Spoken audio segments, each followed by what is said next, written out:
नमस्कार, मैं हूं शिव पांडे और आप देख रहे हैं खंड भारत आज तक। आज हम बात करने वाले हैं एक ऐसे अध्यापक की जो गरीब बच्चों को बिना पैसे के पढ़ाता है, बिना फीस लिए पढ़ाता है। आज हम बात करने वाले हैं हमारे साथ बैठे हुए आशीष मिश्रा जी की और इनसे जानने की कोशिश करेंगे कि आखिर गरीब बच्चों के मदद की प्रेरणा इनके मन में, इनके दिल में कैसे आई। ये गरीब बच्चों को इतना क्यों सपोर्ट करते हैं, गरीब बच्चों के लिए इतना क्यों काम करते हैं, ये पैदल और बिना किसी साधन के भी इतना क्यों भागते हैं, जबकि खुद भी बहुत ही आर्थिक परेशानियों से गुजर रहे हैं और इसके पहले भी गुजर चुके हैं। तो आइए जानते हैं, बात करते हैं आशीष मिश्रा जी से और इसे जानने की कोशिश करते हैं कि आखिर उनके मन में ये विचार कैसे आया। नमस्कार सर। नमस्कार सर। सर, सबसे पहले सवाल ये है कि आप गरीब बच्चों को बिना पैसे के पढ़ाते हैं। आपके जीवन में, जहाँ तक आपके जीवन विषय मैंने जाना है, तो ये पता चला है कि आप गरीब बच्चों को बहुत हेल्प करते हैं, बहुत सपोर्ट करते हैं, उसके पास पैसे हों चाहे ना हो। तो ये प्रेरणा आपके मन में कैसे आई? और उसके पहले एक प्रश्न और है कि आपका जो प्रारंभिक जीवन है वो कैसा रहा और आप गरीब बच्चों के सपोर्ट के लिए, गरीब बच्चों की हेल्प के लिए कैसे आगे बढ़ना शुरू हुए? सर, प्रारंभिक जो समय था हमारा बड़ा ही, ये नहीं कह सकते, संघर्षपूर्ण ढंग का था जी। और इस पर मामा जी ने, हमारे मतलब फादर, बचपन में ही लगभग हम 6 महीने या 7 महीने थे तो उसी समय फादर जी एक्सपायर हो गए कुछ कारणवश। तो उस पर फिर मामा जी ने हम बुलाया, मतलब मामा जी ने हमको लाया और उसके बाद हमारी शिक्षा दीक्षा जितना भी हमारा सारा जीवन यापन का समय वो था, सारे चीज़ें उन्होंने की। और उस समय जब चीज़ें हो रही थी, मतलब कि हम आगे बढ़ रहे थे, मतलब 1 साल हुए, 2 साल हुए, 3 साल हुए, 4 साल हुए, इस तरह से जब आगे क्लासों में हम बढ़ने लगे तो चीज़ें चल रही, लेकिन मामा की भी स्थितियाँ उतनी अच्छी नहीं थी। 4-5 हज़ार की उस समय की नौकरी थी, उसमें उनके भी 3 बच्चे थे और साथ हमारी पढ़ाई, और एक और भी मामा, बड़े वाले मामा के लड़के थे। इन 5 लोगों की पढ़ाई उनके कंधे पे थी। तो क्या होता था कि कभी कभी ऐसी स्थितियाँ आ जाती थी कि भैया 5,000 रुपये में क्या होता है जी, ठीक है, और उसमें 5 लोगों की पढ़ाई की, और पढ़ाई उस समय चाहे इस समय बहुत ही महंगी है, ठीक है। ये चीज़ें हमने देखी और उसके बाद लगातार हुआ क्या कि वो हमको पढ़ाते गए। तो कभी कभी क्या होता था, पैसे न होने के कारण हमारी फीस भी टाइम से नहीं पहुंच पाती थी, लेकिन प्रयत्न करते रहते थे कि हाँ फीस समय से पहुंच जाए। तो ये सब देखते हुए हमें ऐसा लगा कि वो बच्चे को, उन बच्चों के पास हमारी ये जो गरीब बच्चे हैं जिनकी कुछ प्रतिभाएं हैं और प्रतिभा पैसे के अभाव के कारण छुपी हुई हैं, तो उन चीज़ों को पैसे की वजह से वो अपनी पढ़ाई को ना रोकें और उनका जो भी मदद हो सके वो हम करें। और यही सब चीज़ें, उसकी वजह से सर हमने ये सोचा कि गरीब बच्चों को फ्री में पढ़ाया जाए। आपकी जो शिक्षा दीक्षा है वो कैसे हुई? जब पिताजी बचपन से ही नहीं रहे, तो चूँकि आप बता रहे हैं मामा जी ने आपको काफ़ी सपोर्ट किया, तो पढ़ाई कैसे चली और बीच बीच में क्या क्या परेशानियाँ आपको फेस करनी पड़ी, उनके विषय में थोड़ा बताइएगा। सर, पढ़ाई तो कभी बाधित हुई ही नहीं, चाहे इसको मामा का ही कह सकते हैं या ईश्वर की भी कृपा कह सकते हैं, क्योंकि वो भी अच्छा काम कर रहे थे। तो इसकी वजह से क्या हुआ कि पढ़ाई तो लगातार हमारी चलती रही, पैसे की वजह से हमारी पढ़ाई रुकी नहीं, किसी न किसी तरह से हम पैसे की व्यवस्था होती गई। और हमारे शिक्षक लोग भी बहुत ही अच्छे थे, उन लोगों ने भी बहुत सपोर्ट किया। एक आदित्य सर हैं, उन्होंने कम से कम नहीं तो सर क्लास 6 से लेकर, मतलब क्लास 2 से ही हमको हाई स्कूल तक पढ़ाया और लगभग 3-4 साल तो उन्होंने फ्री में आके पढ़ाया। अच्छा, ठीक है। तो उनसे भी एक प्रेरणा मिलती है कि जब जिन भी लोगों को जो चीज़ों की आवश्यकता हो और आपके पास वो चीज़ें हों, तो आप उन लोगों को वो चीज़ें पहुंचाने के लिए एकदम मतलब हिचके ना। अगर आपके पास आप सक्षम हैं कि आप वो सामान, आपके पास वो वस्तु है और उस वस्तु को उसकी ज़रूरत है, तो उन तक वो वस्तु को पहुँचाना चाहिए। तो आपने बताया, आपने नाम लिया आदित्य सर का, जिन्होंने आपकी काफ़ी हेल्प करी। तो वो आपको घर पढ़ाने आते थे या आप हम यहाँ पढ़ने जाते थे? सर, वो घर पे ही पढ़ाने आते थे, हम उनके यहाँ नहीं पढ़ने जाते थे। वो आते थे, कभी कभी जैसे कि अगर ज़रूरत पड़ी तो हम उनके घर भी चले जाते, पास में ही घर था उनका हमारे घर से। आपके जीवन में कुछ अध्यापक ऐसे रहे जिन्होंने आपको काफ़ी हेल्प करी, काफ़ी मदद करी, और वो आपके प्रेरणा स्रोत भी हैं जिनकी वजह से आपको फिर ये लगा कि हाँ आपको भी गरीब बच्चों की हेल्प करनी चाहिए। आपकी पढ़ाई 12 तक तो ऐसे चलती रही, उसके बाद फिर आपकी पढ़ाई किस तरफ मुड़ी और आपने क्या किया? सर उसके बाद हमने फिर एक साल तैयारी की और उसके बाद क्या हुआ, हमने बीटेक में एडमिशन लिया। बीटेक में एडमिशन लेने के बाद बीटेक की भाई पढ़ाई चलने लगी और फिर धीरे धीरे ऐसे ही हम उस समय जब बीटेक पे थे तो उसी समय हमने पढ़ाना भी स्टार्ट किया, क्योंकि आर्थिक कुछ कमियां थी जिससे अब शिक्षा का पैसा तो मामा ने दे ही दिया और उसके साथ भी कुछ अन्य खर्चे भी होते हैं, जैसे जाना आना, बुक्स हो गई, अब समय समय पर फॉर्म भरना है तो पैसे चाहिए। अब बार बार उनसे कहने में भी संकोच लगता था कि भाई हम घर की कंडीशंस देख रहे हैं, उसके बाद भी हम उनसे कहें कि ये तो मतलब कुल मिला के सेल्फ डिपेंडेंट होने की कोशिश करना। तो उसके लिए फिर हमने क्या किया कि अगल बगल या पास पड़ोस में जो छोटे बच्चे थे यानी क्लास 9, 10, 11, 12 तो उन लोगों को पढ़ाना स्टार्ट किया। और आपको एक कहानी बता दें कि पहला ट्यूशन था तो उस समय क्या हुआ था कि एक दिन मतलब हम कई दिन से कह रहे थे और उस समय हमारी एज कम थी तो लोग पढ़ाना भी नहीं चाहते थे। तो एक हमारा फ्रेंड था तो उसने कहा कि एक ट्यूशन पढ़ाओगे, हमने कहा क्यों नहीं पढ़ाएंगे भाई, क्योंकि पैसे की आवश्यकता थी। तो हम गए और लगभग एक किराए के मकान पे एक औरत रहती थी तो उनके 2 बच्चे थे। तो उन बच्चों का नाम नहीं लेंगे, शायद देख रहे हैं वो वीडियो हमारी। तो उन बच्चों को पढ़ाने के लिए तो उस समय क्या था कि 450 रुपये था पेमेंट। तो हमने कहा कि सर मैम कुछ और बढ़ा दीजिए या आंटी जी कुछ और बढ़ा दीजिए। तो उन्होंने कहा कि नहीं हम इससे ज़्यादा नहीं कर पाएंगे, आपको और कोई दूसरा ऑप्शन हो तो आप कर लीजिए। तो हमने कहा नहीं, चलिए ठीक है, हमको भी आवश्यकता थी उस समय। तो हमने कहा चलिए ठीक है।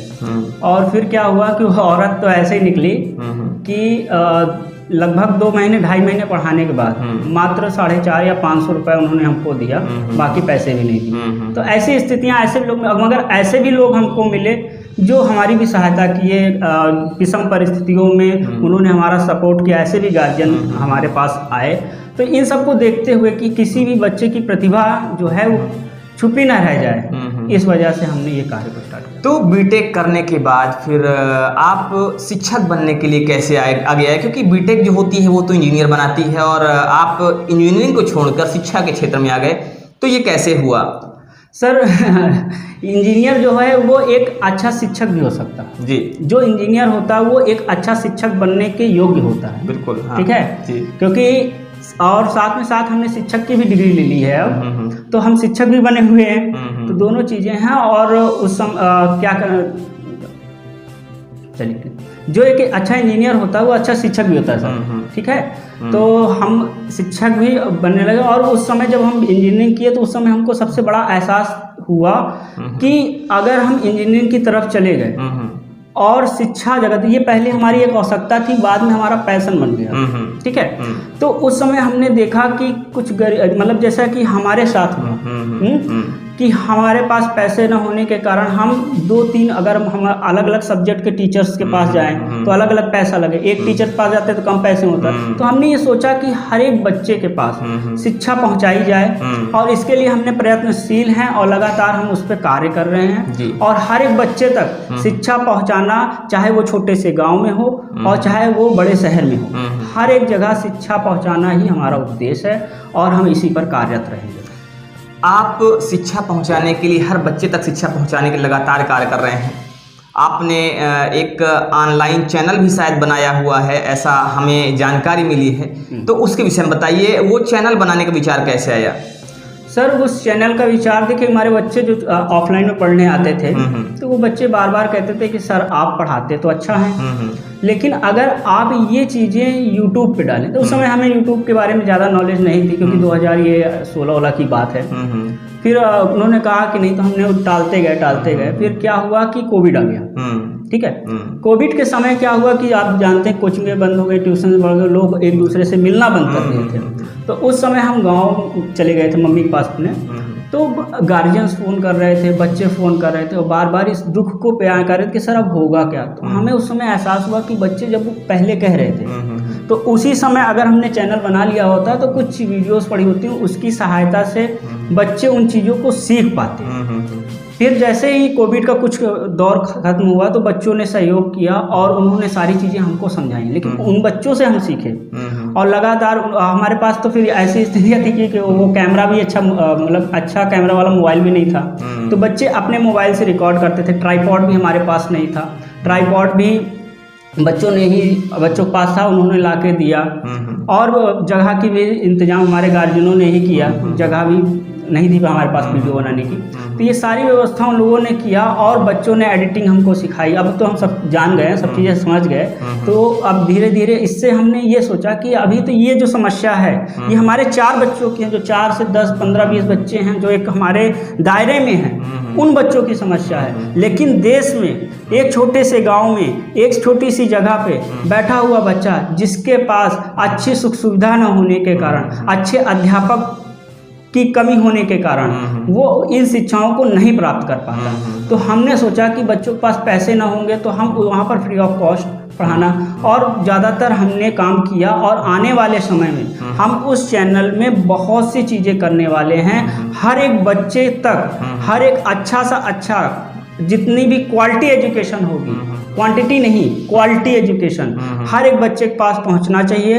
बच्चा जिस मार्ग, जैसे कि हमारे साथ क्या था कि हमारे घर में ये चीज़ें नहीं पता थी कि इस चीज़ को करने से ये चीज़ हो जाता है, इस चीज़ को करने से ये चीज़ हो जाता है, तो हम लगातार लोगों से पूछते गए और भटक भटक के सारी जानकारियों को हासिल किए। तो उस चैनल के माध्यम से हम बच्चों को ये भी बताने का प्रयास करते हैं कि इस फील्ड में आप जाएंगे तो बेहतर होगा, इस फील्ड में, क्योंकि उनकी ऊर्जा एक सही डायरेक्शन में लगे।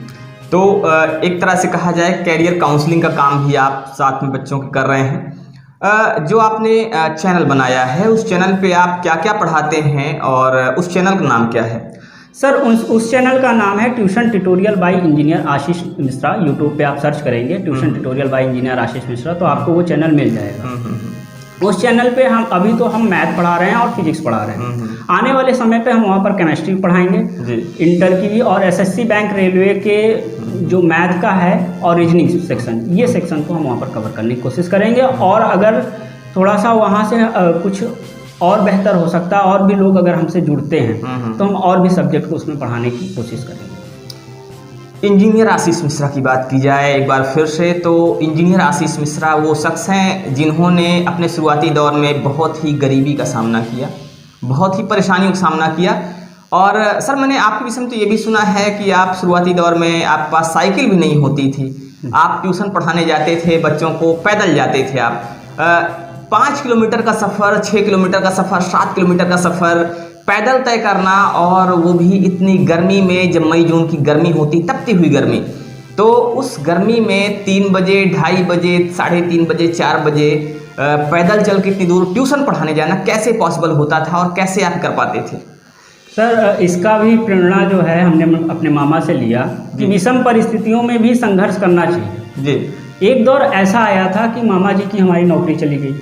नौकरी चली क्या गई, नौकरी तो उनको पास इतना ईमानदार व्यक्ति हैं, इतने ईमानदार व्यक्ति हैं कि लोग उनको निकाल ही नहीं सकते। उन्होंने अपना नौकरी जो है दूसरी जगह ट्रांसफ़र किया। वो पत्रकार हैं तो दूसरे क्षेत्र में गए और वहाँ पर वो क्या हुआ कि उनको बात कुछ और की गई और उनकी पेमेंट कुछ और देने लगे, जिससे क्या मतलब कम देने लगे, जिससे क्या हुआ कि और भी विषम कंडीशन आ गया। और उस समय तो ऐसा होता था कि मामा हमारे स्कूटर से चलते थे, स्कूटर भी उनको बंद करनी पड़ी क्योंकि घर के कंडीशन इतने ख़राब हो चुके थे।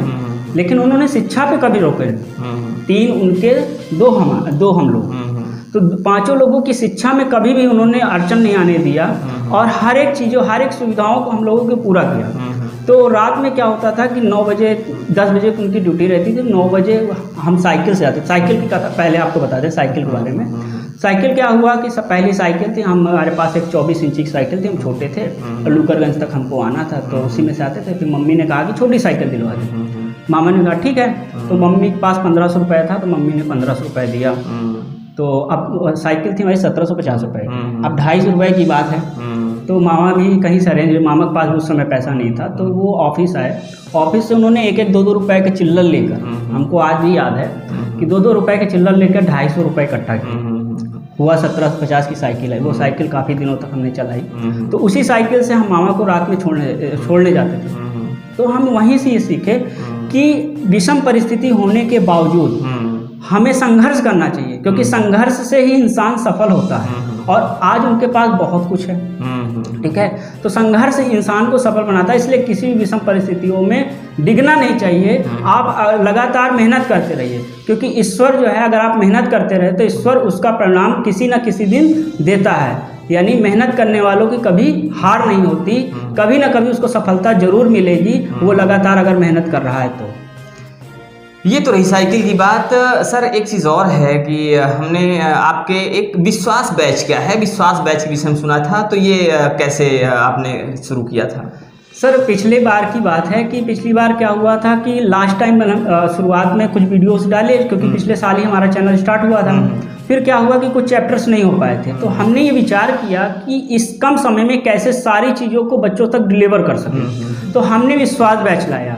विश्वास बैच में क्या किया कि जैसे 14 चैप्टर मैथ में थे, तो हर एक चैप्टर का हमने 30 से 40 मिनट पे सारे कॉन्सेप्ट को एक ही वीडियो में, एक चैप्टर का एक ही वीडियो में लाया।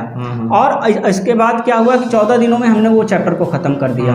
बाद में क्या हुआ, बोर्ड एग्जाम हुआ ही नहीं, तो वो अब इस साल भी काम आएगा। और इस साल हमने क्या किया, विश्वास बैच पार्ट 2 लाया। अच्छा। जहाँ पर हमने क्या किया कि वहाँ के मोस्ट इंपॉर्टेंट क्वेश्चंस को करा रहे हैं और लगातार हम उस पर काम करते जा रहे हैं। और सारी वीडियोस लगभग अब पढ़ चुकी हैं हाई स्कूल की, और जो भी नहीं पढ़ी हैं उनको भी हम लगातार डालते रहेंगे, और भी जो ज़रूरी चीज़ें होंगी उसको भी आगे करते रहेंगे। और आने वाले समय में हम कुछ और भी बड़ा अनाउंसमेंट करने वाले हैं बच्चों के लिए, और विश्वास बैच पार्ट 2 में मोस्ट इंपॉर्टेंट क्वेश्चन को भी लगातार हम दे रहे हैं।